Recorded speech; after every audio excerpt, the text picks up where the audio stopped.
In a remote reach of the Gulf of Mexico, nearly 200 miles from shore, a floating oil platform thrusts its tentacles deep into the ocean like a giant steel octopus. The $3 billion rig called Perdido can pump oil from dozens of wells nearly 2 miles under the sea, while simultaneously drilling new ones. It is part of a wave of ultra-deep platforms, all far more sophisticated than the rig that was used to drill the ill-fated BP well that blew up in April this year.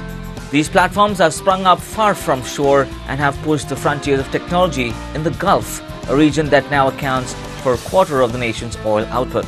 As BP PLC prepares to put the final plug into its broken Macondo well, which leaked oil into the sea for months, oil industry officials and pro-drilling political figures see that if Mr Bromwich adds too many requirements, thousands of jobs could be lost in the region.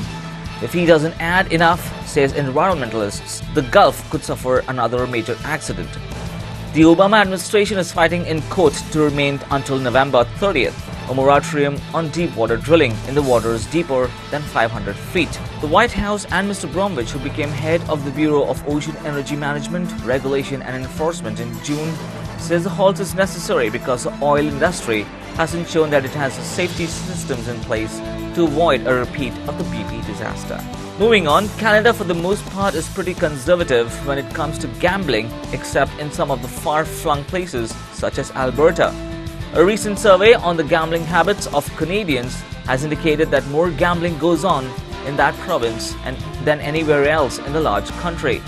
Alberta is known for its oil and natural gas reserves, which drives its rich economy and exploration tradition.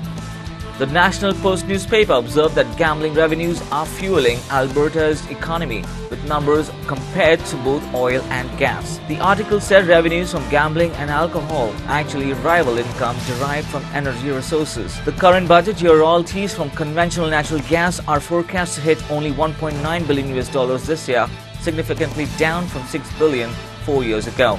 Estimated conventional crude oil income for the year is also projected to reach a similar number. That's all the news making waves as of now. To come back later for some more.